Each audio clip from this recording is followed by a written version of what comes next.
All right, folks, we're back. I'm your host, BKP. Good morning, a beautiful Friday morning. Normally, we're at Circuit World in Blue Ridge, Georgia. We'll be back next Friday morning. It is now time. You have an appointment. You have a doctor's appointment every Friday at this time. It's now time to bring in Dr. William Whaley and Dr. Raymond Tidman. There you go. Okay, we're on. There you go. Technology. I told you it would work. Yeah, I did. Say it. This is I'm not a real technical guy, but I made it a point to come over to the office, and I'm sitting in this spot where technology Northside Hospital provides to the people up here in the mountains. Over my shoulder, you see this green box up there. Back when Ray and I first went in practice, and we would have the requirement as things went along that we began to provide translation services to patients who didn't speak English. Now, so Northside used to be, if you were going to have a patient with Spanish or with Vietnamese or something, you made an application, and then this translator came to your office, and then they got the two people together, and it was sort of bulky. And then later on, it became where they could do that by telephone, and you could set up a speaker, and then you would have a translator in the office for you. This thing here is way past my ability to operate it, but I got nurses that can. And here's how this thing works. We have people up here in the mountains who speak primarily Spanish, don't speak, and many of them speak a type of Spanish that our Spanish teachers have never heard. I've got a patient from the Yucatan Peninsula who speaks Yucatec Spanish. So when she comes in the office, this thing gets set up. I go in there and they punch a button or two, and some guy in Choluteca, Honduras or somewhere pops up on that screen, and he speaks Yucatec Spanish and English better than I do, and he can operate that thing and talk to that patient. We can have Vietnamese, we can have Chinese.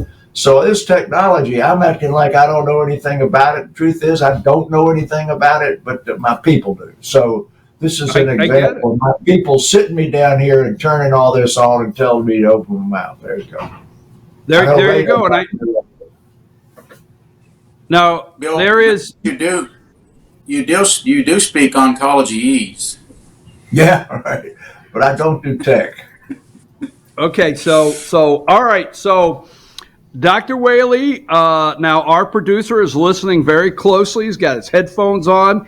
He's ready for you to go through a normal Friday, however you want to take this, whatever direction. He is listening.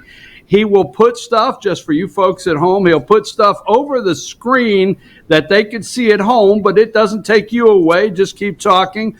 Dr. Tidman, we were not able to do anything with that shiny spot you asked about. Not able to do anything, Dr. Tidman, with the little bit of glow that is taking place. We'll just go with you have your halo on this morning, okay? All right. How come we don't see the fancy socks? No, you can't. That's the drawback to this. We don't get to see the fancy socks. Go ahead, Dr. Whaley. Generally what we do is I come in the morning about 15 to 20 minutes, 30 minutes before we start, and then go over with the producer what order to show these video things with. So what I'm doing today is we're going to do them in exactly the order that I sent them. And generally, that's the way I put the thing together. But frequently, I'll change my mind about how I want to run this stuff. So we're going to have a little fun here, and then we'll get off of this after these questions and spend some time yakking here. All right, the first question says, my wife is 65 years old and had her kidney removed in early December. Okay, so that's really only 8 weeks ago, for what they called locally advanced renal cell cancer with invasion of fat, but no lymph nodes were removed. The oncologist said she had stage 3 cancer, and we looked on the internet. That's always dangerous, as I tell you.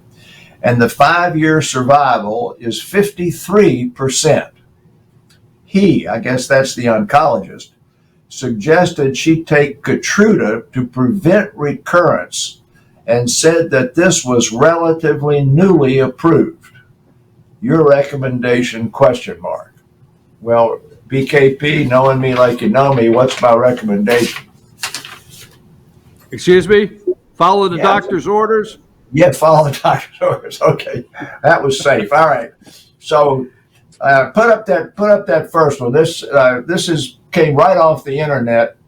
I'm gonna wait till I can see it up there. Or maybe I can't see it. Am I gonna be able to see it up there or not? Yeah, yes, you'll be able to see it. You just saying, call for it. There you go. All right. Well, he missed the first one. So the first one is actually off the internet, and it's a print of a thing that says stage 3 kidney cancer can be of two types. We're going to talk about that in a minute. A fairly big tumor with no lymph nodes, or a smaller tumor with lymph nodes. So that's two different things there. Put that back up. You're fine where you were. Put it back. We're going to stick with that a minute. So in that one he was just showing you, and we'll stick with that one. At the top in a little red there, that's a small tumor. When you get to that green bar that he's got there, that's stage 3, and that tumor is one that can, if you look 56, if you look right out here at 48 months, it's down around 50%. What 60 months is 5 years, and so but the published survival is 53%. Pull that down now, and I put the next one up because I'm hoping this comes out in the order that okay. Well, the stage 3 is this one that's here in the middle, and you'll notice right promptly the survival begins to fall off as the tumors get bigger. So go to that next one. Now, here is what. In December, when this patient's tumor was removed, there was no treatment to prevent recurrence. Now, in December, you'll remember that we talk about taking adjuvant treatment when you've got node-positive breast cancer, hormones, or whatever, and in colon cancer, chemotherapy. This is, by the way, a response curve and a survival curve in a different form, BKP. But if you look on the left-hand side, the disease-free survival taking Pembro, that's the Katruda, is 77% at 24 months, and taking a placebo is 68% at 24 months. You can pull that down now. But that is a dramatic, substantial fall at 2 years. Now, we don't know what's going to happen at 5 years, but that paper was released in December, and an emergency use authorization came out for it the week, 1 or 2 days before New Year's. So the tumor was removed. At that point in time, they would say, we don't have anything to help your wife or your mother. And then by the time they went in to get their stitches out right after the first of the year, that has been approved. So that is where this Katruda adjuvant therapy comes from. Pull up that next one. Not sure. Here you go. All right. So this drug had been approved previously for the use in patients who had the disease that had recurred in their lung or their liver, but not to prevent recurrence. And I think I said it's been about 3 or 4 months ago when we had a patient with recurrent disease. And I said, look, we've never had any chemotherapy or anything of that sort that is a benefit in kidney cancer until these immune therapies and targeted therapies came around. And we're enthusiastic about Katruda and those other similar drugs. And these clinical trials were ongoing. We were doing them at Northside. And so this is very, very hot stuff for this patient. It's been released for about 4 weeks, and they're pull that one down. So my next statement to that family is this is a real good treatment. There's not a whole lot that can be done different from this, and therefore go on and do it. What I will say about it is, when you took that stage 3 cancer, or you even took the results of the research, it was lumping together the patients that had positive lymph nodes and those that had larger tumor without positive lymph nodes. And it did not have enough numbers or enough strength of numbers. Now, Ray's the statistician. He can tell you what this means. To break that down into the subgroup of what will happen to the patient that did not have lymph nodes versus what about the one who did have lymph nodes. Because you don't have to be a rocket scientist to know that if it's gone to the, although Ray's a rocket scientist, you don't have to be a rocket scientist to know that if it's gone to the lymph nodes, it's farther along than if it's a big tumor, 10 centimeters or something like this one here must have been, and has not reached the lymph nodes, but they are both stage 3. So I'm going to stop there a minute, Ray. They can't isolate which of the two, but this patient did not have lymph nodes. So my sort of bias is that this group will be doing better than the other group. I think Ray just had to get up and go take care of his dog there. So, well, we have Leo, and we all know Leo, but there he is. Dr. Tidman's back. All right. So yeah, Leo's going to photobomb the session again, and a guest just came to the house, so we'll see if we can keep him quiet. Hey, Bill, I wanted to, you correct me if I'm wrong about this, just kind of go over the presentation or how a patient with renal cancer might show up. There's probably 9 different ways that they would present, but the 2 that stand out the most in my mind is the doctor might find or would find hematuria on just a random urinalysis, which we are just usually doing for other things. So unexplained hematuria, absent a bladder infection or other known causes, needs to be worked up for renal cancer.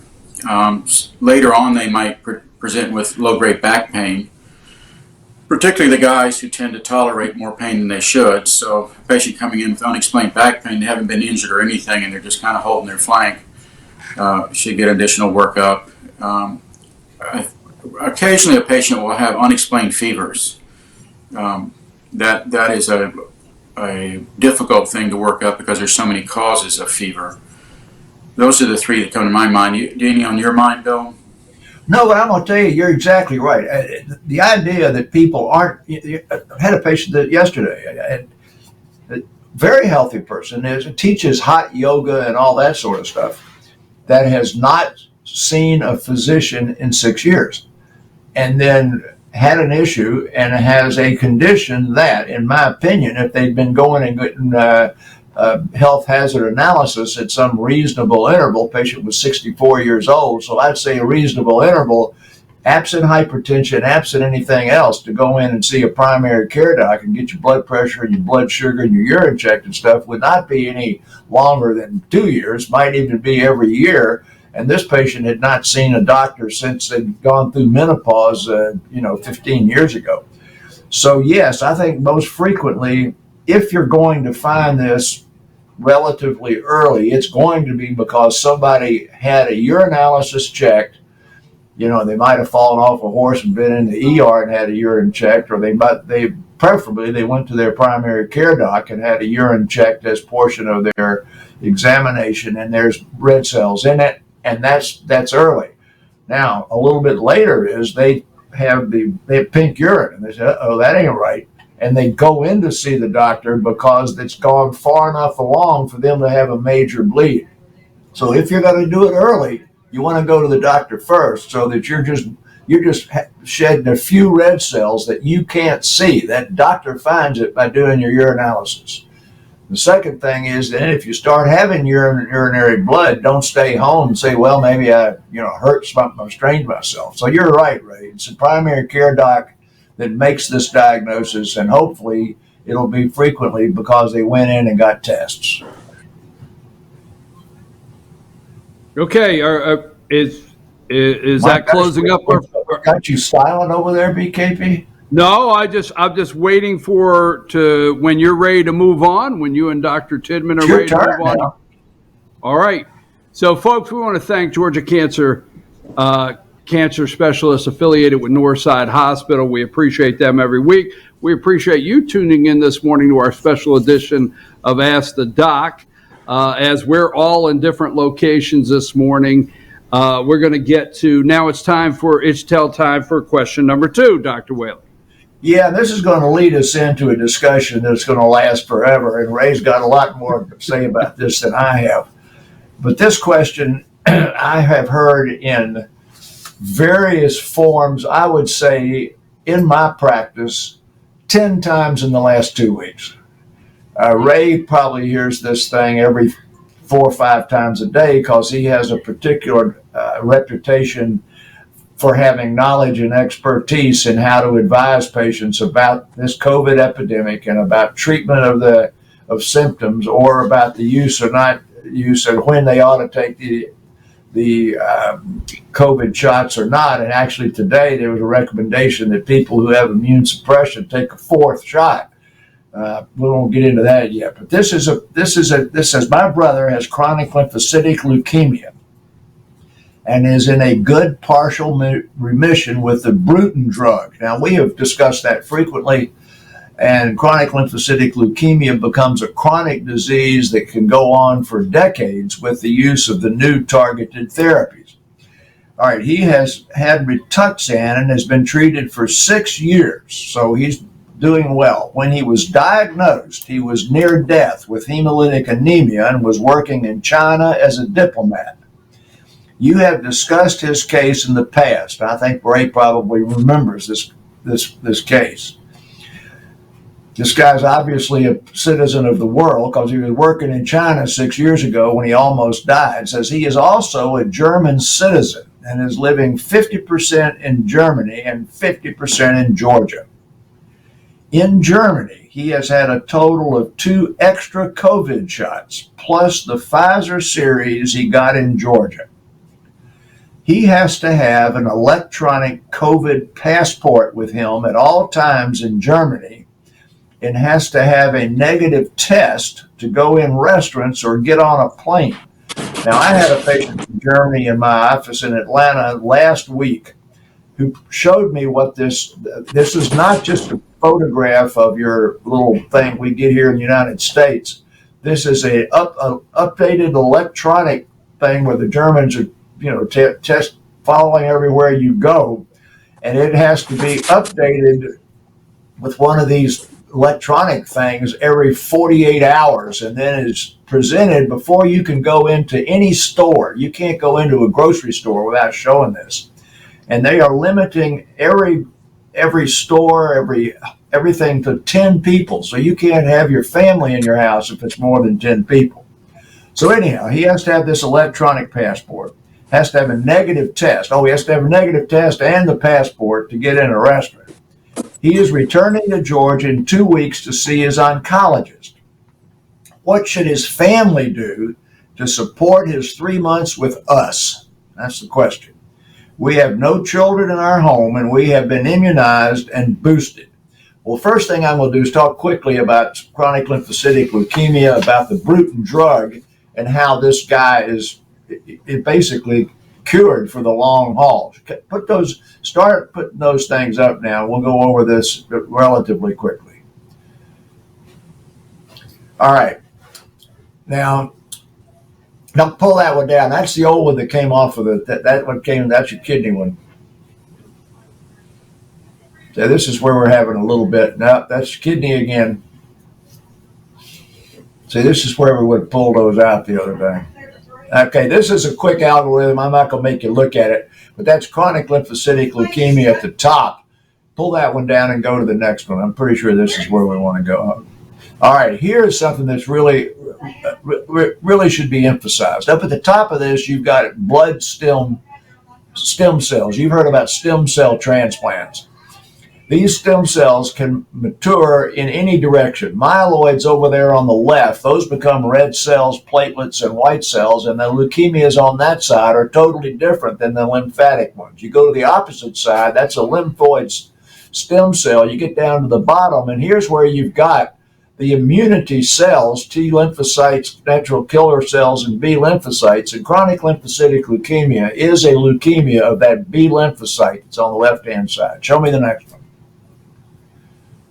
All right, this is the research that's gone on for decades. At the far left-hand end is about 1950, when everything we had to do for chronic lymphocytic leukemia was toxic and had chemotherapy. And then this great long red line here begins in 1990, with the development of the drug Rituxan, and then this Bruton drug comes out here about 2014. You can pull that down now. So you go to the next one. This is okay. This is the one I think is really kind of interesting. Just spend a minute here, and we're looking on the left-hand side, and that's the different genetic modifications that can occur in the lymphocyte that drives the leukemia. And you'll notice that if you go down to the second from the bottom, that's the deletion of the 13q chromosome. That's 55% of the people with chronic lymphocytic leukemia. And then if you look at their survival in months, that's 133 months. The normal lifespan for this group of people is 111 months. And this is where I sent this note to Ray, and I says, well, it's kind of interesting. If you've got chronic lymphocytic leukemia with a 13q deletion, you're supposed to live, 22 months longer than people who haven't got chronic lymphocytic leukemia at all. Okay, pull that off, and we're going to let Ray talk here for a minute about statistics. It's crazy to me. It's crazy to me to think that if you have a chronic lymphocytic leukemia with a certain genetic change, that it's going to make you live longer. So go ahead, Ray, your turn. Well, I think what's interesting there is that patient is probably getting exceptional medical care in all other parts of their life, and the leukemia is now either abated or dealt with. So that would give them more longevity. And let me preface what I'm going to say about the vaccination in this individual. This is a special individual that's under a lot of care, who's had as much vaccination as possible. So I don't want anybody to take what I'm saying about the vaccine in this case to mean about the normal case. The family's question was about how to further protect the individual. I would guess that the vaccine is probably lasting 90 days, the boosters, and beyond that, there's not much else that the vaccine can do. And probably with every shot, it lasts less long. And more importantly, Omicron is very resistant to this vaccine. The latest data of any study I saw was that that the vaccine was 20% effective against Omicron, which is almost nothing. So you're really back to this patient just living a healthy life. Bill has something he tells all of his cancer patients about, staying away from sick people and eating well and, keeping your fitness up. And all those things matter here. I think for this person's life, COVID-19, Omicron should just be something they ignore, quite honestly.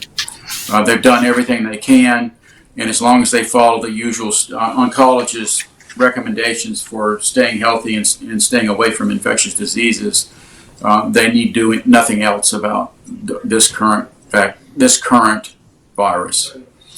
Now, let me just digress for a minute, because there's a lot of rancor right now about these vaccine passports and about vaccinations in general.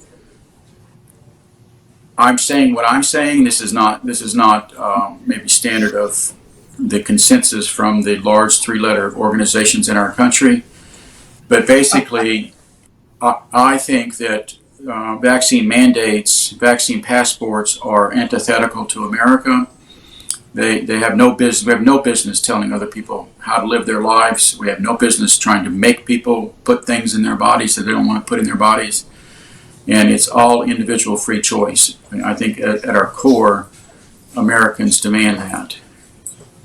So that's the main preface I want to say. Now, those individuals that are in high risk groups, the elderly above 70, those with multiple other medical problems, I think clearly the vaccines have more benefit than risk.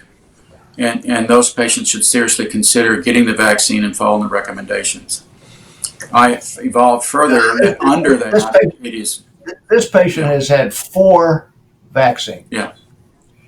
Now, so I think they're maxed out, Bill. Yeah. Well, I'm going to come to that. Yeah, I believe that in Israel, they have had a recommendation for 4 vaccines. They have people that have had 4 vaccines are still getting the Omicron. They're clearly not dying as much. They're clearly not going into the ICU as much. But the crucial thing about this guy is that he has received Rituxan. And I don't think he's making antibodies that are measurable. I've tested the antibody levels of people who've had 2, 3 injections, nobody who's had 4 that have received Rituxan, and they usually don't have them. And a few of them will have them, but they'll be all in very low titers. So a person like this, even though they've done the vaccines, even though they may have taken, and I've got a patient that last week we were able to give the new Dual Shield 2, when it's very small, and he has chronic lymphocytic leukemia and has had 3 immunizations and had no antibodies, and he got the drug. And I think I sent that to you, BKP. It was a big long testimony about how we'd gotten that infused it in Blue Ridge, Georgia, and he was the first patient in the state of Georgia to get it. And how in the world did they get to Blue Ridge? And he got to Blue Ridge because my people fought like crazy to get it the day it was released, and they got it through the Northside system, and somebody couriered it up here, and we gave it to him right here in this office, the first one in the state. But that's the only thing that you would be able to do for this patient's different would be to get them that drug, which then is infusing an antibody, and that we know lasts about 6 months. But I think the chances of getting it are slim and very difficult. And so the way you protect him is exactly what you're doing. I mean, you got no kids in the house. Y'all have been vaccinated. You know, let him go and see his oncologist and do the other things that he needs to do. But this patient needs to be wearing an N95 mask, appropriately fitted, and not the face diaper. And other than that, let the guy have a good time, but don't let him go to any bars that a bunch of kids that have been on spring break. And that's basically what I would say. Well, let me say that for most of your oncology patients. Yeah, right. Yeah. Well, let me say this. Listening to both of you here, and reading the question, just keeping an eye on the question as you're talking. You know, this gentleman had a near-death experience while working in China as a diplomat. You know, the end all here is you know, what should we do to support his 3 months with us? Well, you know, there's the other thing is Germany's probably going to require a lot of information to get back in. I mean, just to get back into the country 3 months after the fact. It might not be that easy to get back into the country. And like you said, I mean, the only thing I would know to do, because right now, Omicron, you know, it's very dangerous. I will say this. I mean, it's like everybody's sick. And if you get to, I mean, this is sick. The infection rate is enormous. But someone like this, you know, because I know someone now personally, vaccinated, meaning 2 shots, a booster, has what we suspect, I guess, Omicron, and is very sick. So the only thing I know here is this person not go out, sanitize the house, you know, be cautious of who you bring in the house, because the vaccine and all these boosters are not slowing this down.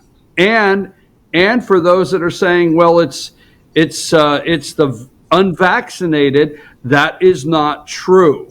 So everybody in this house could have the vaccine, could have the booster, everything. They could be following all the rules that are laid out, and this individual can get this and still get very sick. So, yep, so that's Brian, true. let me jump on that a little bit, because you're making all true statements, but the other thing that's missing here is, laid in all of those statements, is that this variant and this virus is here. Our planet is full of viruses and bacteria, and we need to stop living in fear. We need to stop living in fear. I can't say that enough. People need to go about their lives. Anybody that thinks a vaccine passport or checking somebody's vaccine status has anything to do with infection control are frankly uninformed. So he's done everything he should do. He's following his doctor's directions. He's paying attention. And the public health people and all the other many tyrants that have their hands on this thing need to get out of our lives. And while you mentioned this friend who's very sick with Omicron, that would probably be a 1 in 1,000 case right now. I have literally 7 calls a day of people getting Omicron. It's been going on, 3 good weeks now of high levels, and none of them are getting sick. None of my patients have gone to the hospital. All of them I can treat by phone and follow up. So I don't want people to be afraid of Omicron. I want people to get on with their lives, and I want them to quit accusing each other of being unvaccinated or improper or wrong. We are Americans, and we live our lives we want to live it. And people need to, do what they want to do and enjoy their lives and be with their children and celebrate holidays and special occasions. Well, getting into mask, and then I want to move on because I know Dr. Whaley always has some news of the day or some subject matter that he wants to discuss before we close, and it is 8:45. This has turned out to be a great conversation, but let me just say this. You brought up N95 mask, and let me look at the camera and just say, people out there, these flimsy surgical type cloth things that you have on, these little things that you grab out of your bag that you keep in a bag at all times, just so you can go in a store and somebody doesn't get upset and say something with you. My word, these are useless, period. They're useless, Brian. Let me emphasize that. Bill used the word face diaper. I would use the word splash guard. They have no effect on filtration, none. That's been demonstrated. There are no scientific papers that show that these masks have any effect on stopping the transmission of respiratory viruses at all. None. So, while there's some people are going to cling to this, some people are going to think that it makes them safer and healthier, I would counter that and say, no, it's probably making you feel inappropriately safe. And certainly no one should be shamed about it. So, and then finally, there are some patients, I have some patients with emphysema, some patients that are on oxygen, some patients that have recurrent migraines, some patients that have chronic sinusitis. They should not have a mask on their face. All of those are contraindications to having this face diaper on. So Bill mentioned N95. An N95 mask is proper if it's fitted proper. And so just getting an N95 mask that's not fitted proper, you're not doing anything different. You're breathing around the mask. So the whole mask thing has become a fiasco. The N95 mask, we used to buy them 20 years ago, insulating, hanging drywall, working on construction sites. They're tough to wear for long periods of time, but they are designed, and they were designed years ago to filtrate, dust, dirt, particles in the air that we use for years on construction sites and so many other places. So when Bill brought up N95 masks, the thing I want to say is, yes, if you have immune deficiencies, seniors, people that must go out and are concerned, then the proper mask is what needs to be worn, not these other things. Let's go back. Yeah. Go ahead. Go ahead. Ray said properly fitted. I want you to realize this. All those years I was consulting with Delta Airlines, the people that had to wear the N95 mask to meet the requirements of Delta, which basically were stronger than the requirements of OSHA, was that they actually were instructed in how to apply and fit the mask. They were tested that the mask was appropriately fitted, and then that wasn't just a one-time shot. Their supervisors were required to make sure that when they were in that paint shop or out there grinding on aluminum or something, that mask was appropriately fitted. they were not allowed to have facial hair. And Right. so they couldn't have a beard, they couldn't have a goatee, they could not have a mustache. Now, I'm thinking it probably goes around a mustache, but the point was the appropriately fitted required education. They had to teach somebody how to fit the mask, then somebody has to test them, make sure it's appropriately fitted, and then continually go back and make sure that the mask is in decent shape and that they are continuing to apply appropriately. So just getting a mask from somebody at your church and slapping the thing on your face is not appropriately fitting nor wearing that mask. And let me emphasize what Bill is saying there. The people that guide Delta in other industries where they're dealing with hazardous materials are actually highly trained, highly educated folks that test and retest and build protections for workers. Okay, they publish standards. This is a whole area of specialty in engineering where you create a safe work environment. This is not willy-nilly. Get a nice, pretty matching piece of fabric that matches your shirt and put it on your face. It's just beyond silly. So I want people to use common sense here. Here's the common sense. To see a virus requires an electron microscope. Okay, that microscope magnifies 1,000 times more than a light microscope. So folks that have been in their high school chemistry lab and looked through a light microscope in the biology class and stuff know that you can resolve and see things that are pretty small, even down to the cellular level. Okay, you can certainly see the weave of a mask in that light microscope. Well, electron microscope is going 1,000 times further into that magnification. So to think that something that you have to magnify that many times is going to be stopped by the weave of a mask, a weave that's measured in millimeters, and a virus that's measured in nanometers, is goofy. It's completely goofy. So, they never could work. There was no physics that said that they would work. And Fauci knew they didn't work, and then suddenly it's like, okay, well, you're showing you're paying attention, and you're showing that you are obedient by putting this on your face, and it needs to end, because it just creates a level of discrimination. Patients that are at risk need to put on the right mask. Their doctors need to be guiding that, and no one else. Dr. Whaley, I'm going to agree with you. We can sign off here in just a second, but you got to remember that virus is in a particle, in a moisture particle, and that particle is a lot bigger than the virus. So I think an N95 mask appropriately fitted, if somebody sneezed in the air, it's going to get that particle. Now, if that virus was out there not in a particle, then that thing could go right through it. But most of what we're talking about is particle, breathing out and having that cloud of stuff you can see when somebody sneezes. They show the ad on television. So the N95 mask, I'm going to say, for this man who's coming from Germany, let him wear the mask when he's outside the house. I think everybody's been vaccinated in the house. I wouldn't worry about wearing a mask in the house, although Fauci might tell you to.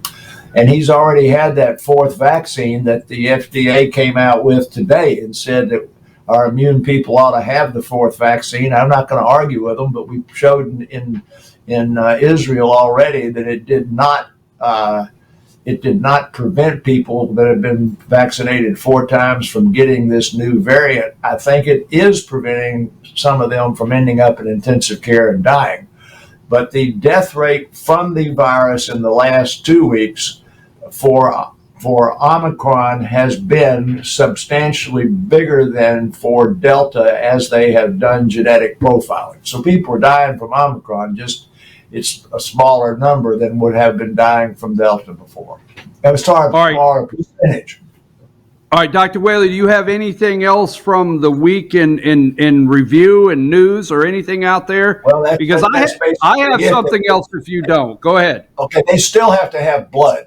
So they're canceling surgeries like crazy. Please donate blood. Then I'll stop with that and let you have the floor. All right. I'm gonna put this out here. I don't remember the names. I don't have it up. I know the two of you will be able to jump on this immediately and go with it. Dr. Tidman, now listen up, Dr. Tidman, okay?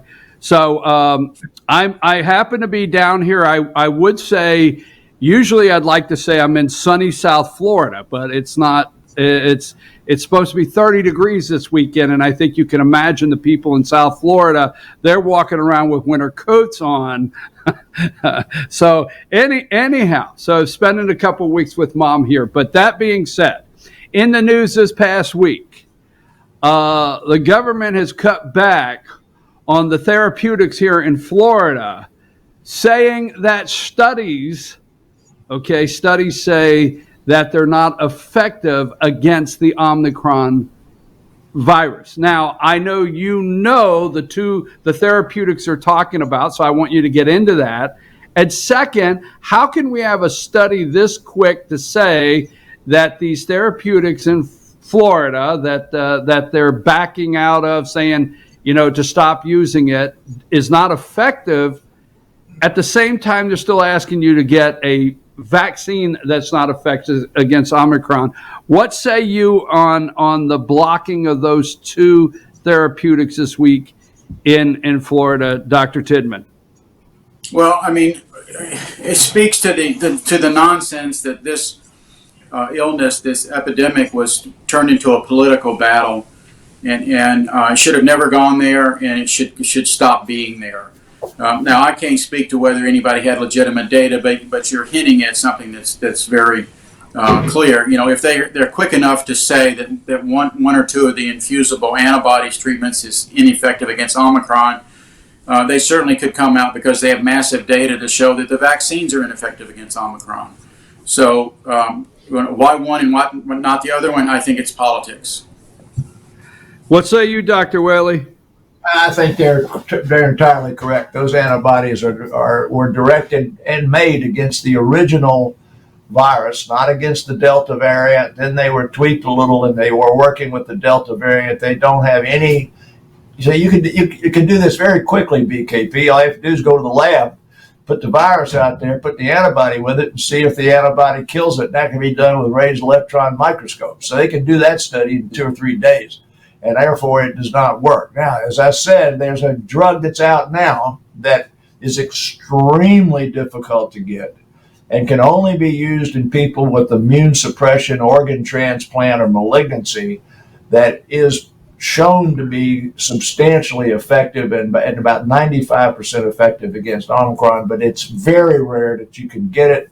Other than that, you're back to like taking antivirals like you would take for Tamiflu for the flu or drugs for HIV. We've had antivirals for years, and there are antivirals that have some effect against Omicron, and therefore those antivirals are available. And interestingly enough, there is a limitation to the pharmacies that can get these, but I was told last night that the local pharmacy here that's called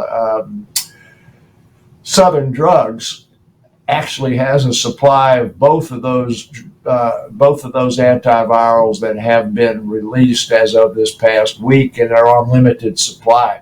When we were talking last week, there was no pharmacy getting closer than Dalton, and then Dalton didn't have it, and then Atlanta didn't have it. But somebody told me yesterday that our local Southern Drugs has them. I don't know that for sure. All right, well, we'll wrap this up, but I want to say this, and if you want to comment, I don't care to keep you around here for a comment, but I think the one thing that was said there with Dr. Tidman and yourself is ineffective, okay? Now, we have effective, ineffective. Obviously, we're doing tests every day to see what's effective. Pfizer is working on trying to spin a new vaccine that can be used against Omicron, but ineffective. But my concern with what took place in Florida this past week, Dr. Whaley, to me is I have a big concern of the government getting in the way and getting between me and my doctor, getting in the way of the physician and the patient. And I have a little concern with that myself as the government keeps getting involved in some of these treatments, knowing, just like Dr. Tidman said, that, hey, 20% effective rate, that's nearly nothing when it comes to Omicron and getting the vaccine. So well, I'm not going to argue that with you, but I'm going to tell you, you got your concepts all wrong. Okay. They've been interfering with the doctor relationship for you now for 10 years. For example, I used to have a prescription pad in my pocket. And I would go to you, when you be in my office, I'd write on there, I want you to go see Dr. Jones for maybe getting your gallbladder out, or I want you to go to this hospital for a barium enema, or I want you to take this drug. Those three things I can't do anymore because the drug may not be on your formulary, the hospital's not in your network, and Dr. Jones is not in your plan. So you are now used to being battered about the head and neck by your insurance company telling you cannot use this doctor, this hospital, or this drug. So this is not any different when the government's coming in there doing it than when Blue Cross Blue Shield was coming in there doing it. They've taken the ball away. They've taken the privileges of making treatment decisions out of the hands of doctors. They've been doing it for a decade and a half. Go ahead, Dr. Tidman. I'll echo that, and I'll back down to even a more fundamental psychological level. We have relationships one-on-one in healthy fashions. We do not have relationships with third parties. When I got married to my wife, there's no person outside there that's deciding that relationship. When I have a relationship with my child, there's no external person deciding that relationship. As a matter of fact, if you want to go into psychological problems in families and in systems, you stick in third parties that got their nose in everything. So in all parts of our lives, we've got these externalities that are trying to take away our own personal agency, and this is where we need to constantly push back. And Bill's right on. It is destroying our profession. The third party, whether it's government or insurance companies that's messing with that doctor-patient relationship, we need to constantly push them out. And now we've got even more government nonsense. And if these people really wanted to practice medicine, they should go to medical school and get trained, and then have those one-on-one relationships. But otherwise, they need to stay out of our lives. Well, let me say this, and most of us probably know this, but some may not. And I'll close up with this, see if I'm right or wrong. But when we come and see you guys at the office, and you come in and you ask us, how we feel and what's wrong and so forth, and you look at our chart and you say, well, okay, I'll be right back.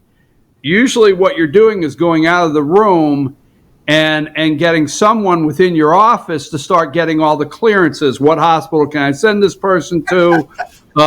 What drug will work on their plan? What specialist is in the network? And that 20 minutes, we'll call it 20 minutes, okay? We won't say all of you doctors make us sit there 20 minutes. But that 20 minutes that we're sitting there waiting for somebody to come back in and then finally says, okay, Dr. Tidman wants you to see this person, wants you to go here for this test, and wants you to take this, start with this prescription. Those are things that you've all gone out of the office and got clearance on as we're waiting there in the room. Is that somewhat correct? Well, it's right, Brian. But let me go to the other extreme, because and I'll try to be real brief about this. This last week, I had the terrible event of finding out that one of my patients in an institution I will not name had gone without food and water for 2 days because the facility had, quote, locked down, stopped all family and guests from visiting, and put up signs and put masks on everybody in order to fight with the most current Omicron pandemic. Okay? So at a time when patients are ill or sick, they need more contact. They need more people with them. And this elderly physician herself is so handicapped and so hard of breathing on oxygen that she cannot see well, that she cannot see the food that was set on the table next to her. She cannot even hold a cup to her mouth. So when I went there and kind of barged into the facility on my own, they were quite alarmed that I sat there and fed her and gave her something to drink till I could call and get an aide in there to relieve me. And their thoughts were, okay, well, we're doing what we're supposed to do. We put masks on people and we blocked everybody from coming in here. And basically they had imprisoned a weak person who was essentially starving and dehydrating to death. And it's that bad. This nonsense of the government trying to practice health care is hideous and deadly. Government And Bill, that's what I was practicing going to health- visit you about yesterday. government practicing healthcare. Hey, do you have anything funny? I mean, come on. Do we have anything? I mean, that's quite a note to end on. You, Dr. Tidman, you have anything? Well, I saw that there was some big Amber Alert flashing over the 6-lane highway in Atlanta. Said that there was some old white guy in wandering around thinking he's president. But I wish somebody find him and get him suppressed. Yeah, so you sent me that one. All right, well, BKP, it's time to go doctor on the sick. You got to go to work. Yeah. You got to tell Leo we said hello. Dr. Whaley, you got to go to work. This worked out, folks. Take our doctors out. Our appointment is over. We went a little long this morning. We apologize for going long, but we always love to have Ask the Doc with Dr. William Whaley and Dr. Ray Tidman. We thank Georgia Cancer Specialists up here in North Georgia, where Dr. Whaley is at this morning, affiliated with Northside Hospital for the segment. We'll take a break, and then we're a little late, but then we're going to talk politics. We got about an hour of politics we're going to talk. Take us a break.